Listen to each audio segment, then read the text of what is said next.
Un testamento especificará quién hereda, también digo, mi compañero lo explicará mejor, ¿no? Y además un testamento no solo es decir esto para aquí, esto para ti, esto para el otro, no, se pueden hacer muchísimas cosas, ¿no? ¿Qué educación queremos dar a un hijo? Si nuestros hijos son pequeños, ¿quién queremos que los tutele? Y además se pueden explicar cosas emocionales. ¿Por qué yo a ti te dejo esto? ¿Por qué pienso que tú eres... no te lo dejo a ti y no a tu hermano, cuando a lo mejor todo el mundo piensa que es para él? Por ejemplo, ¿no? Pues imaginemos que hay de 3 hermanos, pues solo uno tiene un hijo. ¿A cuál de los dos le deja la tutela si le pasa algo? A lo mejor tiene muy buen vínculo pues con uno de sus 2 hermanos, pero resulta que luego en el testamento deja al otro como tutelaje. Yo pienso que sería mucho mejor explicar por qué. Porque uno se va a sorprender, pero el otro va a pensar, es que no entiendo nada. Entonces es mucho más fácil, si conocemos los motivos, podemos estar de acuerdo o no, pero al menos sabremos por qué esa persona lo ha hecho. Y los que se queden, como si dijésemos, estarán mucho más contentos y no habrá entre ellos conflictos. O sea que hay una parte sí que es material, pero mi parte, que es bueno, al menos la psicológica, yo quiero hablar de esa parte también inmaterial, ¿no? Que se puede hacer mucho diciéndolo o dejándolo por escrito, o no lo sé, a lo mejor ahora hay otras maneras que no sea por escrito. A lo mejor se puede dejar una grabación explicando cosas. Y bueno, el tercer cosa que yo diría, pues apoyarse. Cuando no se sabe a lo mejor qué hacer, preguntar a personas cercanas a la familia, preguntar a profesionales y bueno, entre los profesionales pues estarían abogados, psicólogos, mediadores. ¿Qué se puede hacer para hacerlo de la mejor manera posible? Porque lo que hacen estos profesionales es ampliar el campo de visión. Nosotros a veces vamos con una idea, ¿sí? ¿No? Pero, bueno, a través de las preguntas, a través de comentarlo con gente experta, se nos pueden ocurrir otras ideas en que al final es un ganar-ganar para todos. ¿Qué obstáculos influyen para hacer el testamento? Una de los principales problemas yo pienso que es la parte emocional, que es como la estrategia, ¿no?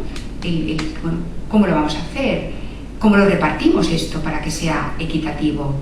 Esto a veces cuesta más que la parte práctica o los pasos, porque eso es como, bueno, están más estipulados, cada caso será particular, pero bueno, existe, ¿no? un procedimiento para hacerlo, pero el pensar el cómo es lo que cuesta. Entonces, ¿qué obstáculos se encuentra la persona que tiene que hacer testamento? Pues a lo mejor puede pensar que si yo firmo algo y hago un testamento, dejaré de ser dueña de eso. Luego Silvia también nos explicará, ¿no? El invocar a la muerte, también miedo a, es que si lo hago a lo mejor es que estoy yo tentando a ver qué, ¿no? El miedo ese que yo comentaba, a no ser equitativo entre todos, a que a lo mejor esas decisiones luego se cuestionen. Pero bueno, lo que decía, si se explica, si se habla a lo mejor, oye mira, pues existen estas 2 propiedades, 2 casas y este terreno, ¿a ti qué es lo que te hace más ilusión? O a lo mejor a tus hijos, o estas medallitas, porque a veces no todo es el tema económico. Resulta que a alguien le encanta una medallita o un cuadro, porque le recuerda cuando era pequeño, lo que sea, ¿no? Pues ese miedo se puede resolver haciendo un testamento y comentándolo con profesionales. Por ejemplo, ¿no? Imaginemos el caso que hablaba antes, pues no solo de tener unos hijos comunes, sino también que estén mezclados empresas familiares. Pues hay distintos criterios de decisión. ¿A quién dejo yo esa parte, no? Esa empresa? ¿Se la dejo a quien va a mantener la unidad? ¿A quien va a tener la continuación de ese negocio familiar? ¿Se lo dejo a aquel hijo con quien yo tengo mejores vínculos o que son más duraderos?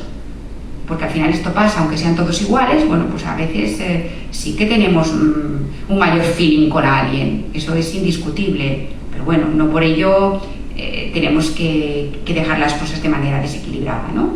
O lo vamos a dejar a ese hijo que nos ha estado cuidando durante los últimos años o que, por lo que sea, se acaba de separar o está en el paro ahora, bueno, pues claro, son distintos criterios, ¿no?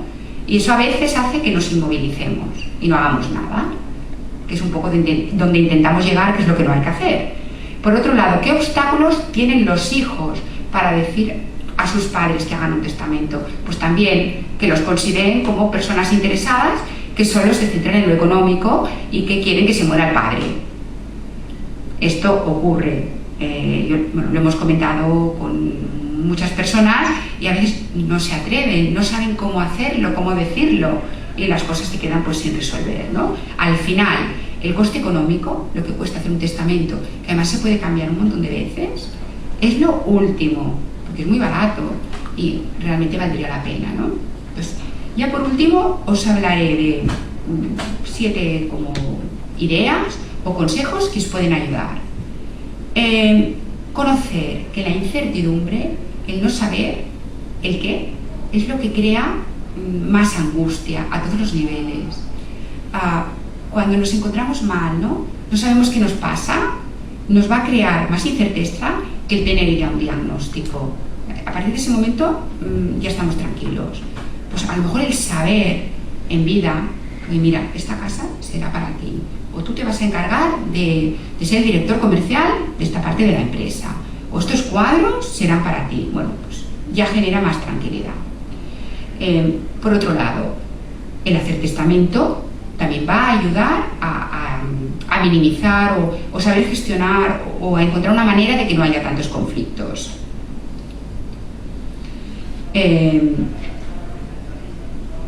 El tercero sería pues el comentarlo, el asesoramiento profesional, comentarlo con personas que se dedican a estos temas, que saben, pues que saben para ayudar, lo que yo digo en esa parte tanto estratégica como táctica. Saber que los hijos y cualquier otra persona no tiene que ya estar esperando a heredar, porque hoy la esperanza de vida es muy larga y cada persona puede tener para su futuro después de la etapa como laboral, en su etapa de jubilación, puede tener unos planes completamente distintos. Hay mucha gente que viaja porque están bien de salud. Entonces, que no estén los hijos y otras personas esperando a heredar, porque a lo mejor también tienen derecho, ¿no? Pues sus padres a vivir la vida de otra manera, ¿no? Luego, hacer testamento nunca perjudica, es una cosa confidencial y secreta, por lo tanto, lo único que puede hacer es ser un plus, ser algo positivo. Por lo tanto, ya de por sí será mejor tenerlo que no tenerlo. Saber que quien haga testamento, o para el resto, que siempre unos lo van a considerar como justo y otros injusto. Pero bueno, es así. Y hay que saber desde dónde partimos. Lo que antes comentaba, explicar el por qué se hacen las cosas de una manera y no de otra. En el fondo, si lo pensamos, aparte de asignar, ¿por qué no decimos? ¿Por qué no explicamos en una carta, en un mensaje? O sea, se puede hacer antes, ¿no? Incluso hablando con cada una de las personas, pero si no, bueno, al menos hacerlo después, para que ellos sepan el por qué. Y seguro que eso va a ocasionar menos conflictos entre ellos, porque es la decisión de esa persona y existe ese vínculo, ¿no? Que vas a respetar esa decisión.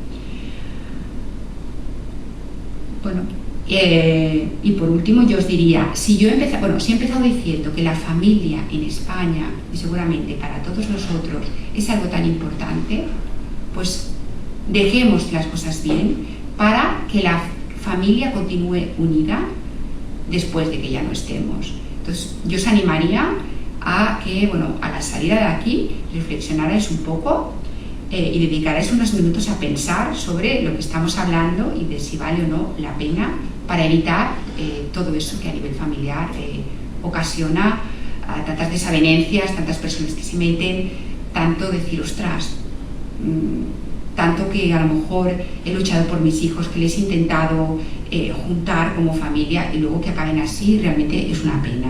Y ahora ya doy paso a Silvia. Siguiendo un poco el hilo de lo manifestado por Marisol, yo quería sobre todo centrar el tema en el ámbito más jurídico.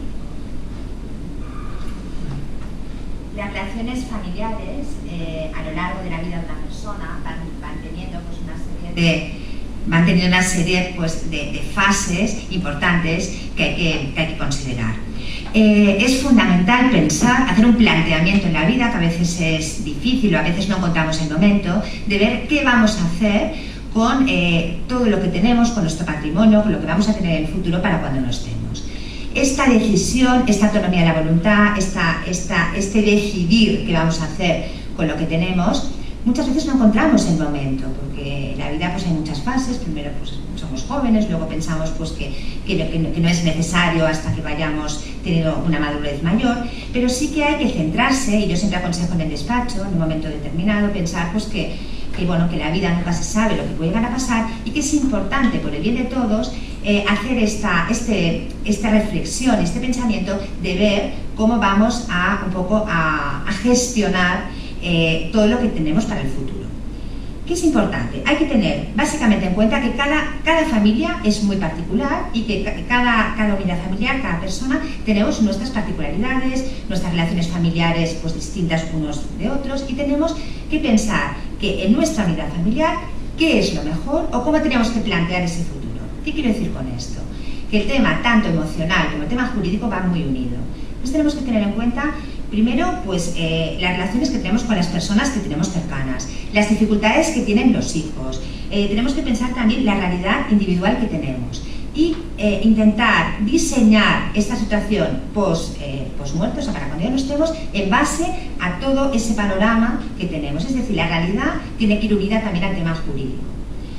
Hay que tener en cuenta, ante todo, pues que en la vida, en estas diferentes etapas, se van creando divergencias, se van creando conflictos, se van creando situaciones pues, que son realmente pues, de desavenencias que hay que intentar minimizar para que no lleguen estas situaciones a tener que judicializarlas.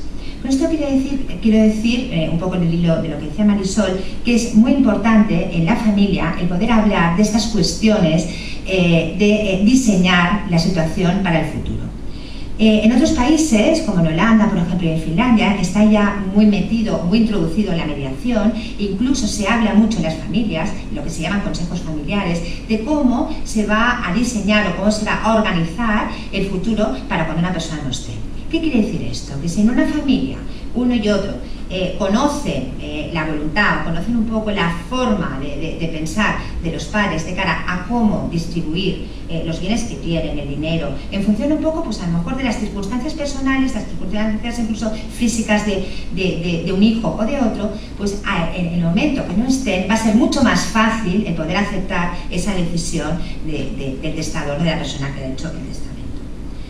Por tanto, es importante asesorarse de qué elementos jurídicos, qué instrumentos jurídicos tenemos para esa voluntad que queremos plasmar, la plasmemos de la forma que sea más adecuada para intentar pues, que esos conflictos que se puedan generar en el futuro pues, sean lo menores posibles o que realmente pues, no existan. Una de las cuestiones que se plantea a todo el mundo: ¿es mejor hacer testamento? ¿Es mejor no hacer testamento? ¿Qué pasa si lo hago? ¿Qué pasa si no lo hago? Ante todo, lo más importante, y jurídicamente desde luego es fundamental, es poder expresar la voluntad y esa voluntad poderla plasmar de una forma pues, que en el momento que nosotros no estemos, esa voluntad sea la que vaya a imperar y la que vaya pues, a regir. ¿Qué quiere decir esto? En el momento que nosotros no hacemos testamento, pues se va a imponer una serie de normas legales impuestas por las leyes vigentes en el ordenamiento jurídico del momento, que a lo mejor no son las que nosotros en ese momento hubiéramos querido, porque realmente esa voluntad o ese beneficiar a los familiares y parientes más cercanos, pues si nosotros no plasmamos esa voluntad, pues quedará relegada y no será efectiva.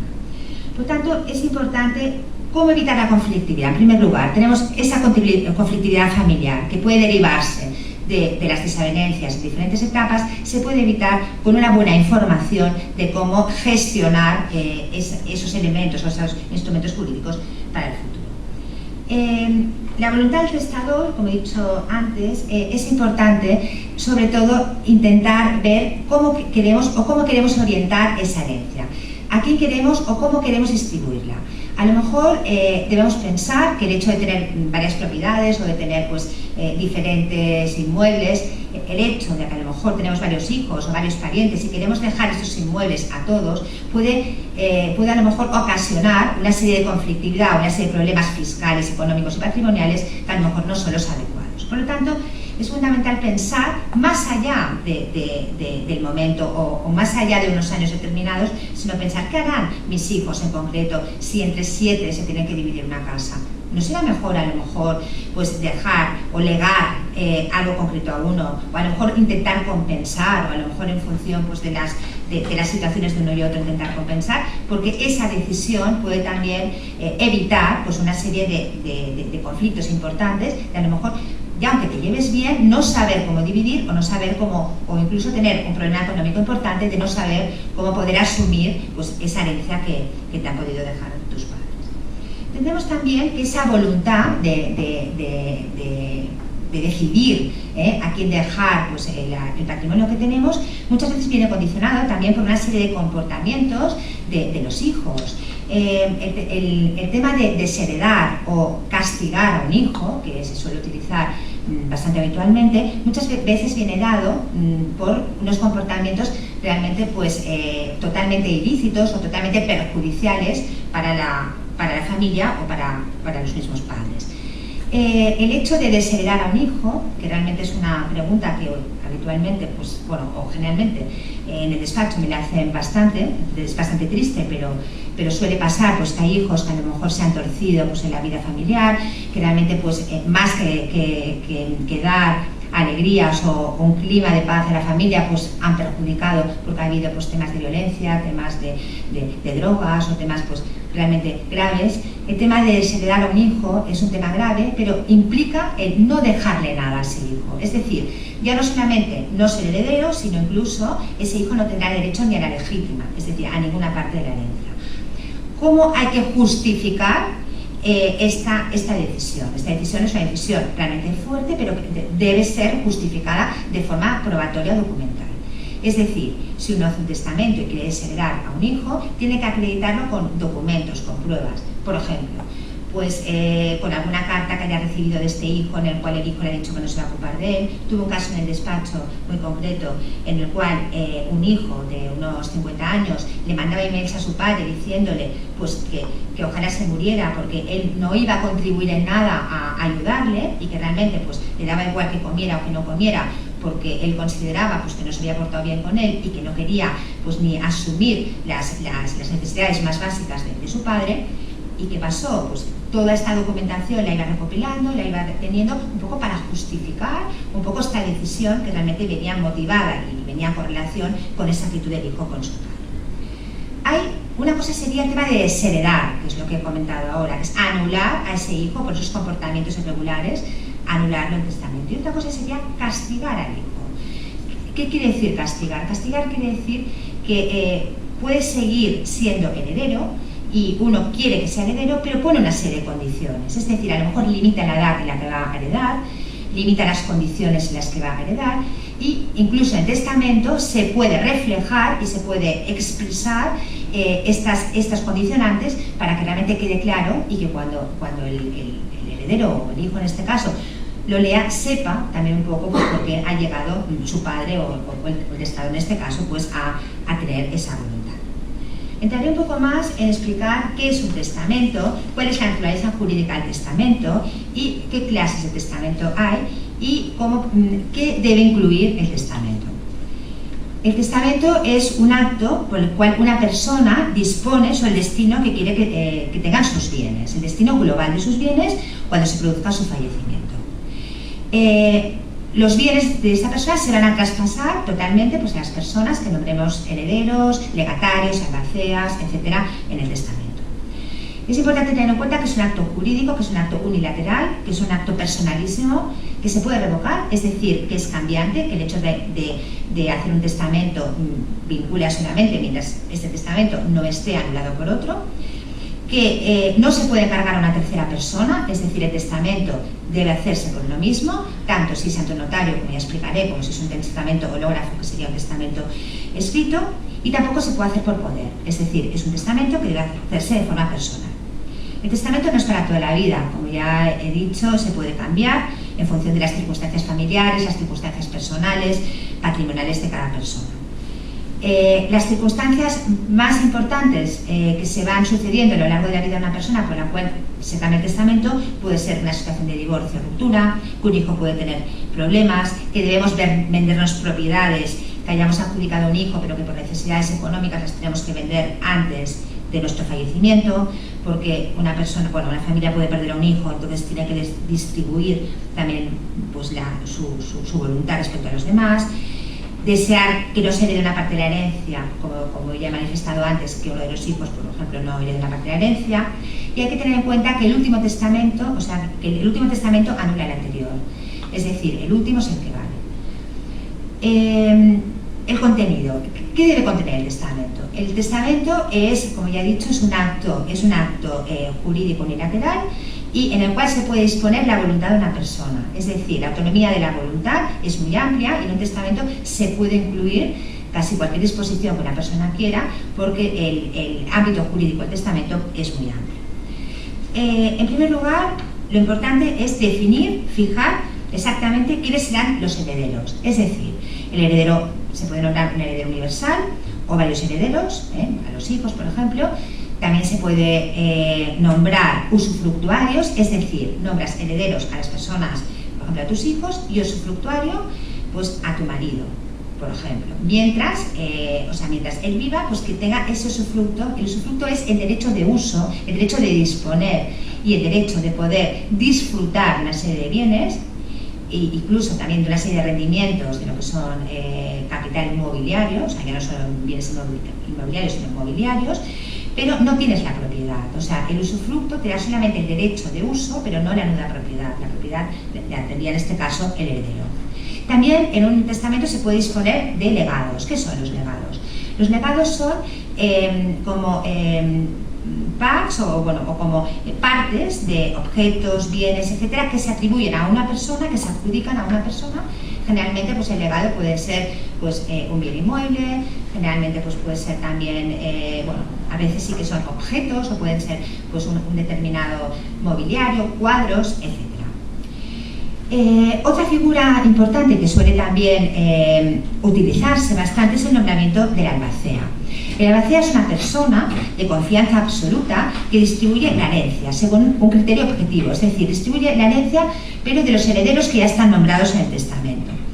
Y esa persona, que es una persona de máxima confianza del testador, es la que de una forma objetiva y en función a una serie de criterios también objetivos aplicará de forma taxativa la voluntad del causante.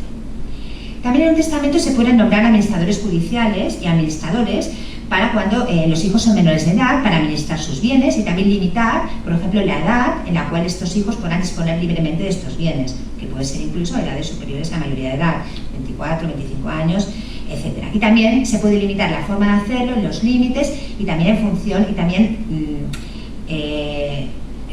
facilitar, o un poco marcar qué bienes y en qué forma. Otro tema importante que se puede incluir en testamento y que realmente pues, para las personas que tienen hijos menores de edad pues es fundamental, es el nombrar tutores para el caso de fallecimiento del causante. En este caso pues sí que se podría nombrar un tutor o varios tutores, que en el caso que falleciese uno de los progenitores y el otro siguiera vivo y que realmente hubiera un tipo de conflicto como puede ser una separación, divorcio, ruptura, pues esta disposición de voluntad podría pues también tenerse en cuenta pues a la hora de poder tener esa familia pues contacto con los nietos, por ejemplo, o con esos familiares unidos al causante. También es importante y se puede definir en el testamento pues la relación de todos los bienes muebles e inmuebles. Seguros de vida también, es muy importante a veces pues los seguros de vida que uno tiene poderlos especificar en el testamento, incluso también aunque ya el seguro de vida lleve los beneficiarios unidos en el momento que se hace el contrato seguro, pero también poderlo expresar y poderlo reflejar en el testamento. También se puede exponer otra serie de ideas, otra serie de medidas, otra serie de voluntades, como por ejemplo pues el tipo de educación que uno quiere que tengan sus hijos en el caso que fallezca.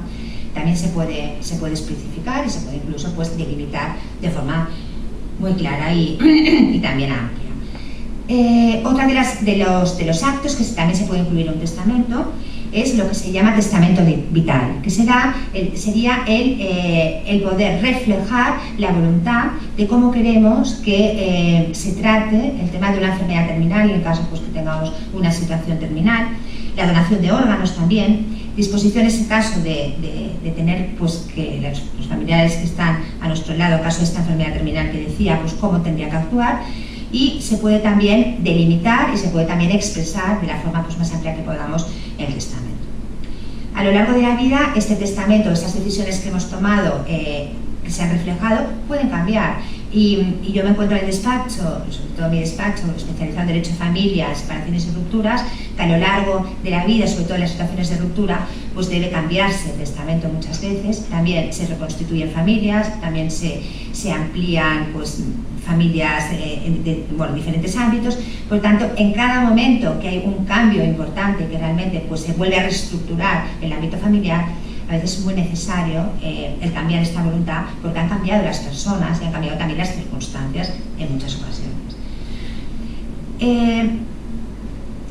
¿Quién puede otorgar testamento? Puede otorgar testamento la persona que tenga más de 14 años, que no esté incapacitada, es decir, que tenga voluntad y capacidad de obrar. El testamento siempre será válido cuando haya esta capacidad de obrar. Uno de los problemas también que nos encontramos es muchas veces el poder discernir cuál es la capacidad de obrar o la capacidad para poder otorgar testamento.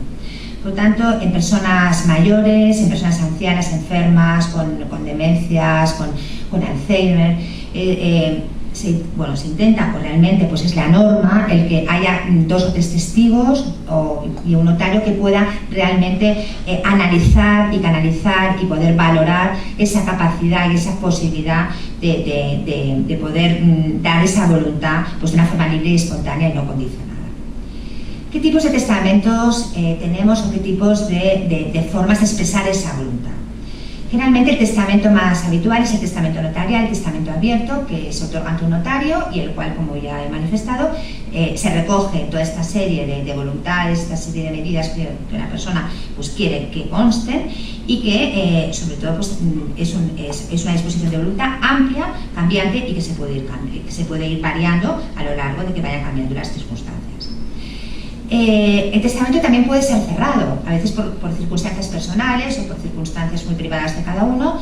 El testamento se puede otorgar ante el notario, pero de forma totalmente confidencial, cerrada y que solamente se pudiera abrir por parte del notario el momento del fallecimiento del causante.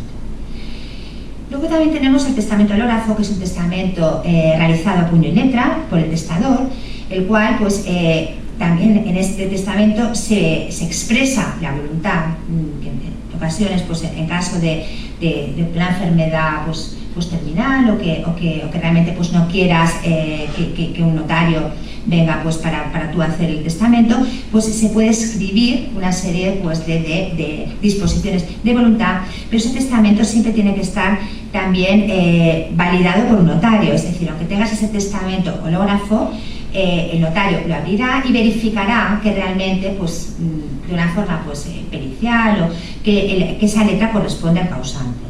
En principio, para que un testamento hológrafo tenga validez, debe estar hecho a puño y letra, tiene que estar hecho el testamento hológrafo por una persona mayor de edad y también, en principio, por 2 testigos, porque muchas veces, si no, pues es difícil el poder valorar la autenticidad de dicho documento. Luego otra serie de testamentos pues, más específicos, que pueden ser testamentos, pues el testamento militar, el testamento marítimo, que se dan situaciones como ya más de pues, situaciones pues, más extremas, pero que realmente pues, quizás no nos ocupa tanto o quizás no son tan importantes de entrar en detalle. También tenemos otra serie de figuras jurídicas que se pueden hacer uso y que son importantes quizás reseñarlas, aunque sea de una forma un poco más tangencial, que sería, por ejemplo, el codicilio. ¿Qué es el codicilio? El codicilio es un documento que se puede añadir al testamento, es decir, es como un anexo a este testamento, en el cual una persona puede añadir o modificar un aspecto muy concreto del testamento, pero manteniendo el contenido íntegro del testamento.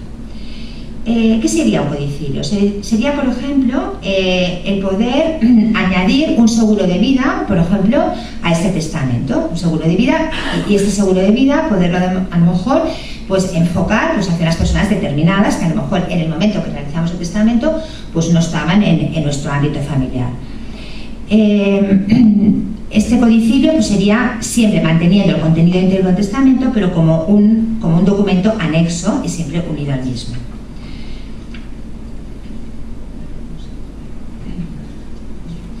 ¿Qué ventajas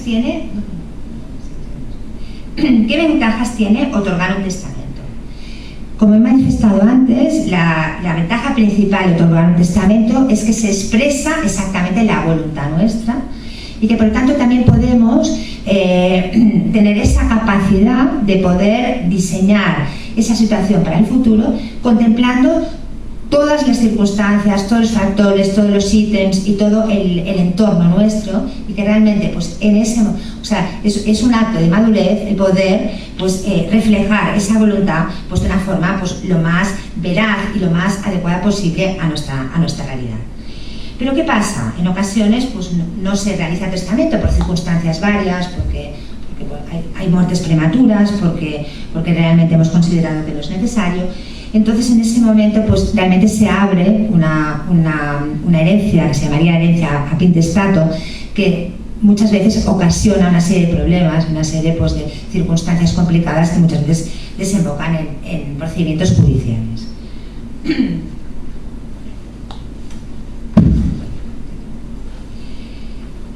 Tenemos en primer lugar lo que es la sucesión con testamento. Como ya he hablado y he explicado un poco lo que es el testamento, la herencia con testamento sería, el ámbito jurídico de la herencia con testamento, que se llamaría herencia testada, sería la siguiente. La herencia supone, en primer lugar, ponerte en el lugar de la persona fallecida, es decir, adquirir estos bienes como propietarios de los mismos. Podemos heredar todos los bienes de una persona, o sea, es decir, puede ser heredero universal o puede ser una herencia más parcial, que puede ser por un legado o puede ser una herencia repartida entre otros herederos. En el momento que no hay testamento, entonces estaríamos hablando de una sucesión intestada, es decir, sin testamento, y en la cual, al no otorgarse el testamento, heredarían los herederos forzosos, es decir, los que estén designados por la ley en cada comunidad autónoma. Ahora veremos aquí en Cataluña pues, cuál es la sucesión a pintestato. En la herencia testada, la persona que ha fallecido en algún momento de su vida dictó un testamento, hizo un testamento, y por lo tanto allí ya queda reflejado cuál ha sido su voluntad y cuál ha sido la disposición de los bienes y la forma que ha querido que se distribuyan entre sus familiares. En el momento que fallece una persona, lo primero que se tiene que hacer para el proceso hereditario es solicitar un certificado de defunción para saber exactamente pues, cuál es el contenido del testamento, y una vez está este certificado de defunción, se sabe, o sea, se puede ya obtener una copia del testamento y se sabe cuáles son los herederos, se acude a un notario y el notario intenta agilizar la aceptación de la herencia, es decir, que todos los herederos y personas designadas en dicho testamento acepten esa herencia. En el caso de que la aceptación de la herencia no fuese total, es decir, que no todos los herederos quisieran aceptar la herencia, no se podría hacer vía notarial, sino que se debería iniciar un proceso judicial, que muchas veces son procesos costosos, largos y que llevan mucho tiempo en poder solucionarse. Entendemos también que el momento que uno acepta una herencia, acepta tanto los bienes como las deudas. ¿Qué implica? Implica en ocasiones que el hecho de aceptar una herencia puede repercutir en el patrimonio de una persona y que realmente uno no tiene la capacidad de poder asumir esa herencia y tiene que repudiarla o renunciar porque no puede asumir las cargas que pueda generar esta herencia. Hay una forma de poder aceptar una herencia solamente aceptando la responsabilidad de las deudas hasta el límite de bienes que tenga esa herencia. Es decir, que el patrimonio de uno mismo no se junte con las deudas de la herencia y que por lo tanto es lo que se llamaría aceptación de herencia a beneficio de inventario. Es decir, aceptaríamos la herencia siempre y cuando solamente en función de que las deudas se puedan asumir con el patrimonio que tiene este caudal hereditario, es decir, que no tengamos que asumir esas deudas con el patrimonio personal. Hay una serie de personas que están obligadas o que por ley están obligadas a aceptar herencia a beneficio de inventario, que serían las personas con discapacidad y los menores de edad, porque no pueden asumir tampoco pues, ningún tipo de responsabilidad patrimonial o económica con su propio patrimonio. En el caso de que una persona considere que no puede asumir esta herencia, que no puede aceptarla por motivos, sobre todo económicos, o porque realmente excede de sus posibilidades, pues a nivel sobre todo patrimonial, pues se debe renunciar a ella o se puede repudiar dicha herencia y se debe hacer también ante notario. A veces el hecho de repudiar una herencia no solamente es por un motivo personal, sino a veces es un motivo también fiscal y económico, y a veces lleva una connotación de una estrategia fiscal. A veces una línea sucesoria repudia la herencia para que sea la otra la que sí que la pueda aceptar, con el fin de a lo mejor pues, evitar una serie de impacto fiscal o de impacto económico. En relación a la herencia, a la herencia apitestato, es decir, lo que es herencia sin testamento, hay que, sobre todo, perfilar un poco en qué consiste. En el momento que una persona muere sin hacer testamento, hay la posibilidad de ir al notario y entonces aportar una serie de documentación basada pues, en certificado de función, en la acreditación de ese parentesco con la persona fallecida, y entonces pues hacer una relación de los bienes que tiene esa persona, de los que conocemos, que también se pueden solicitar pues, vía registro. Hay también un registro pues, de todos los seguros, registro pues, de propiedad, etcétera, y entonces acogernos al orden de sucesión, que por ejemplo en Cataluña sería en primer lugar los hijos, segundo el cónyuge o la pareja de hecho, luego los ascendientes, en cuarto lugar hermanos, familiares hasta cuarto grado, y en último lugar la Generalitat de Cataluña. En el momento pues, que tenemos esta documentación y que podemos ir al notario y que podemos plasmar pues, esta situación, se puede hacer vía notarial si hay pues, bueno, aquiescencia y hay pues, voluntad por parte de los familiares más cercanos. En el caso de que no lo haya, pues también se deberá instar un proceso judicial y se verá también, pues, será el juez el que decidirá la forma pues, de distribuir ese patrimonio.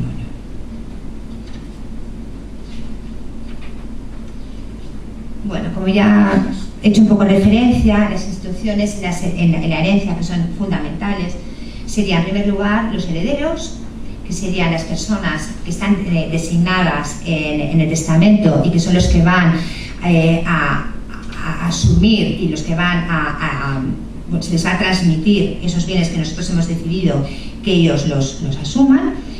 Este heredero pues, puede ser universal o puede ser heredero parcial.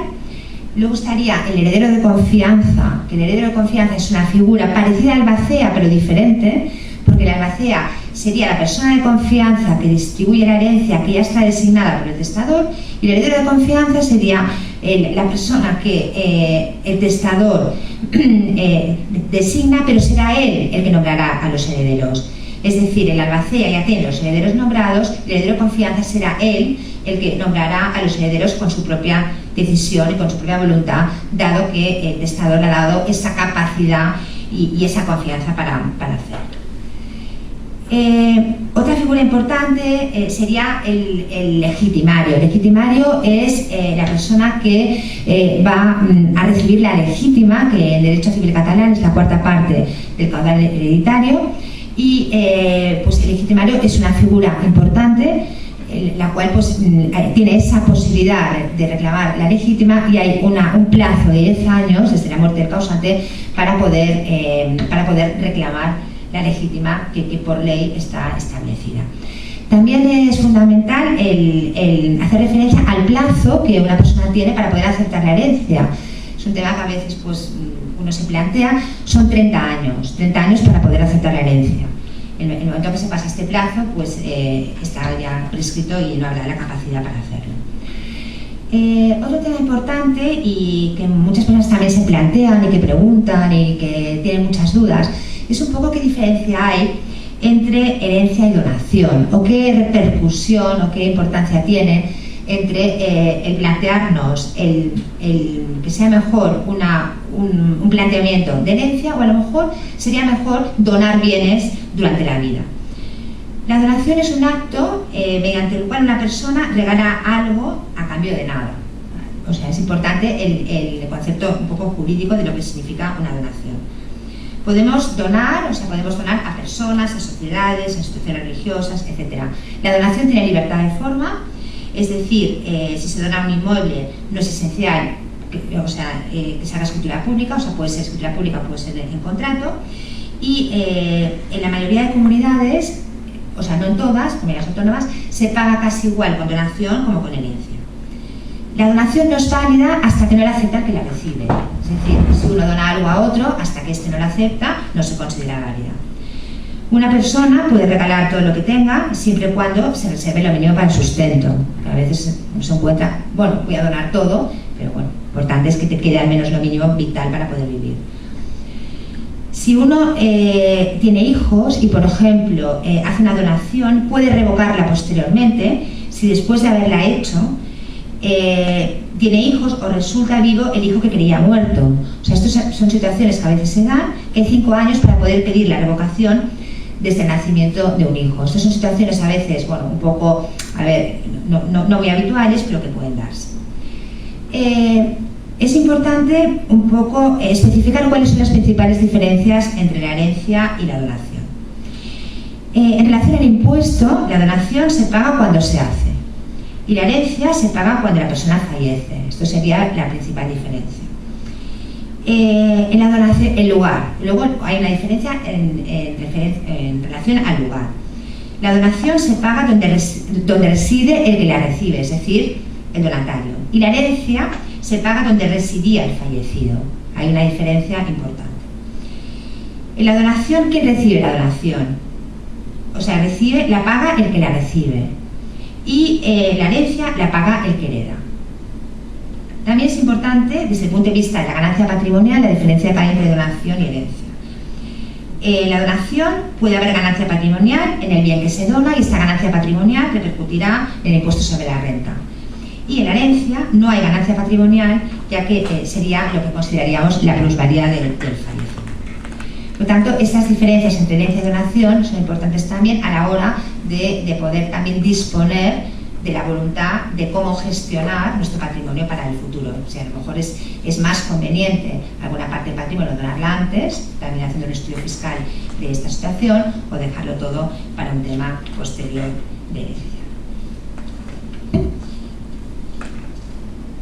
Como otra de las figuras también que he hecho antes referencia, o de los conceptos jurídicos importantes, sería lo que es el usufructo, que es el derecho, como he dicho antes, que tiene una persona a disfrutar de un bien que no es suyo. El usufructuario podrá disfrutar del bien y de sus rentas de modo temporal o vitalicio, y se debe establecer también la forma de disfrutar de este bien. Como he dicho antes, el verdadero propietario es el nudo propietario, y en este caso queda desmembrada un poco la propiedad. Por una parte, la nuda propiedad quedaría en una persona y ese usufructo, derecho de uso, en otra, siempre en muchas ocasiones limitado. Desde el punto de vista sucesorio, la figura del usufructuario es una figura conflictiva y fiscalmente no tiene grandes ventajas, y suele ser conflictiva y muchas veces también induce a desavenencias entre las personas, porque cuesta entender esta figura y cuesta un poco también asumir un poco los impactos jurídicos que tiene dicha figura.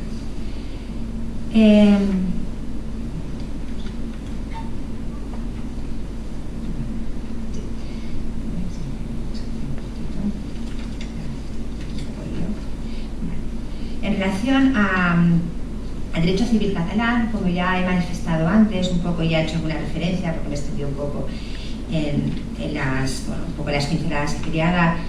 Básicamente es importante tener en cuenta que en el derecho civil catalán es fundamental o es obligatorio que haya heredero, que en el testamento haya la figura del heredero.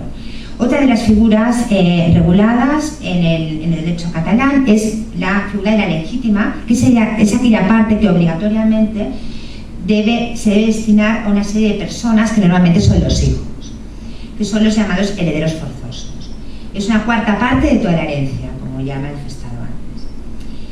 ¿Quiénes tienen derecho a cobrar la legítima? Son los legitimarios, son los hijos, si no los hay, en este caso serían los descendientes, y el cónyuge, en derecho catalán, no tiene derecho a la legítima. Esto es una de las especialidades o de las particularidades del derecho civil catalán. También es importante tener en cuenta que la legítima solo da derecho a reclamar el importe, es decir, una cantidad dineraria, no da derecho a reclamar parte de un bien inmueble. Es decir, la persona que está obligada a pagar esa legítima la tendrá que hacer con dinero líquido, no con una parte del inmueble.